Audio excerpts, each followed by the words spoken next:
Milk for the Cat by Harold Edward Monro, 1879 to 1932. When the tea is brought at 5 o'clock, and all the neat curtains are drawn with care, the little black cat with bright green eyes is suddenly purring there. At first she pretends having nothing to do. She has come in merely to blink by the grate, but though tea may be late or the milk may be sour, she is never late. And presently her agate eyes take a soft, large, milky haze, and her independent, casual glance becomes a stiff, hard gaze. Then she stamps her claws or lifts her ears or twists her tail and begins to stir, till suddenly all her lithe body becomes one breathing, trembling purr. The children eat and wriggle and laugh. The two old ladies stroke their silk. But the cat is grown small and thin with desire, transformed to a creeping lust for milk. The white saucer, like some full moon, descends at last from the clouds of the table above. She sighs and dreams and thrills and glows, transfigured with love. She nestles over the shining rim, buries her chin in the creamy sea. Her tail hangs loose, each drowsy paw is doubled under each bending knee.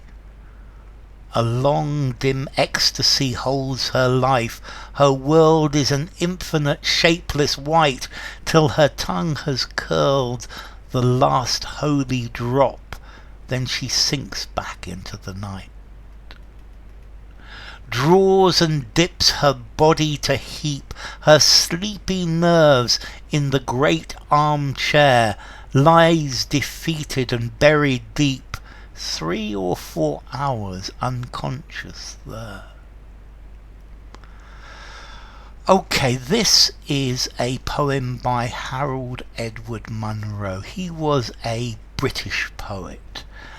He was born in Brussels.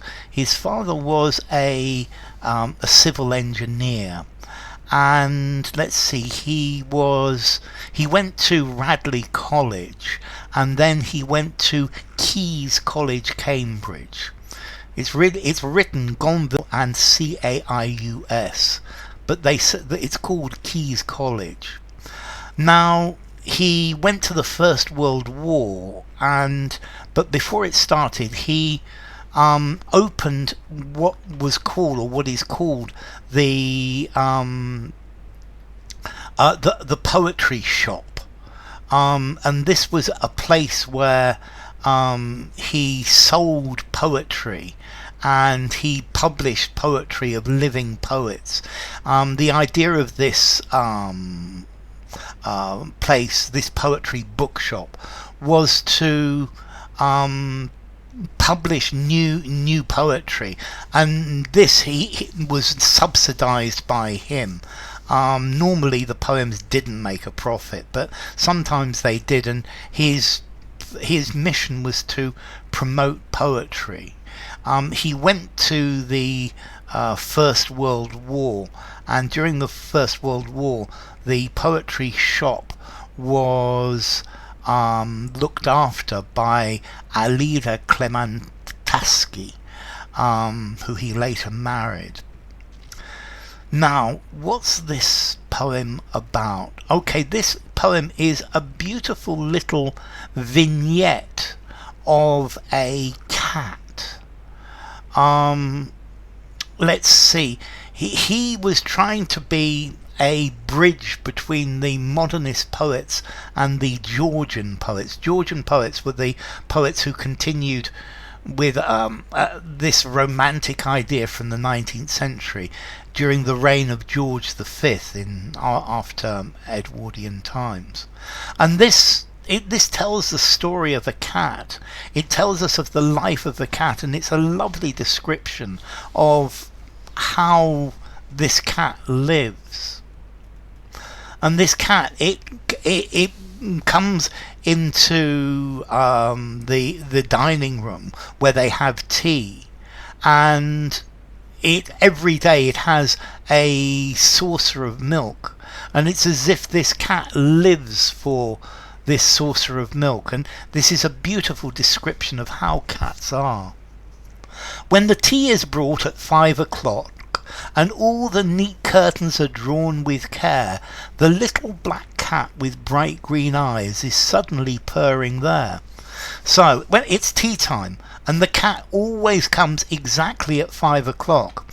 Now, it's interesting, in this house, tea is at 5 o'clock, and it could easily be at 5 o'clock, because this is probably quite a posh household. Notice how easy to understand this language is. He's telling things as they are. At first she pretends having nothing to do. She has come in merely to blink at the grate. But though tea may be late or the milk may be sour, she is never late. So at first the cat is pretending that it has nothing to do, that it's just come to blink its eyes by the fire. And this is this attitude of cats that they do what they want, and whatever happens, the cat is always exactly on time. And the cat has green eyes, and presently her agate eyes take a soft, large, milky haze, and her independent, casual glance becomes a stiff, hard gaze. So I like the use of agate. Agate is a green stone, and there's this milky haze to her eyes, and the glances that she gives becomes a stare, and the cat is now looking and looking. It's staring. It's a stiff, hard gaze. And this comes from observing the way that cats behave. Then she stamps her claws, or lifts her ears, or twists her tail, and begins to stir, to move, till suddenly all her lithe, her agile body becomes one breathing, trembling purr. So the cat starts purring, purr, purr, louder and louder, and her whole body is purring. The children eat and wriggle and laugh, so the children are having tea. The two old ladies stroke their silk, and there are two old Victorian ladies in silk dresses, and they are stroking their clothes. But the cat is grown small and thin with desire, transformed into a creeping lust for milk. And the cat is full of desire for the milk.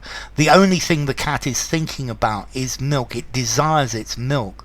So the children are playing, and the old ladies are being wriggle, and the cat is waiting for its milk, not very patiently.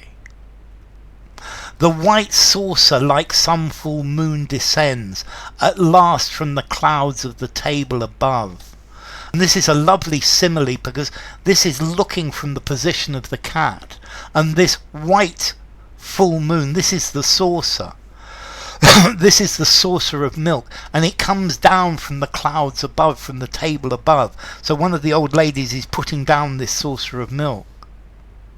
She, the cat, she sighs, and dreams and thrills and glows, transfigured with love. And the cat is full of passion, because the cat has what she wants. She has the milk. She nestles over the shining rim, buries her chin in the creamy sea. So the cat is hunched over the rim of the saucer, the edge. Maybe it's got a gold edge around it. And her chin goes into the sea of cream. That's a very nice metaphor, the creamy sea.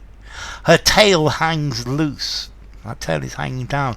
Each drowsy paw is doubled under each bending knee. So the cat is in this position drinking. A long dim ecstasy holds her life.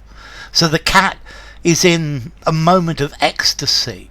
Her world is an infinite shapeless white. So the whole world of the cat is in this saucer of milk. It's a white world. Till her tongue has curled the last holy drop. Then she sinks back into the night. And the cat drinks and lives in this world of white saucer, white milk, until all of the milk is drunk. And then she goes. And the night is black and the saucer is white. Draws and dips her body to heap her sleepy nerves in the great armchair. So the cat comes up, draws and dips. There's some alliteration for you. So the cat gets into the great armchair, lies defeated and buried deep, 3 or 4 hours unconscious there. And the cat then spends 3 or 4 hours sleeping in the armchair. So it's a lovely little description of a cat or a daily event in the life of a household. Milk for the Cat by Harold Edward Monro.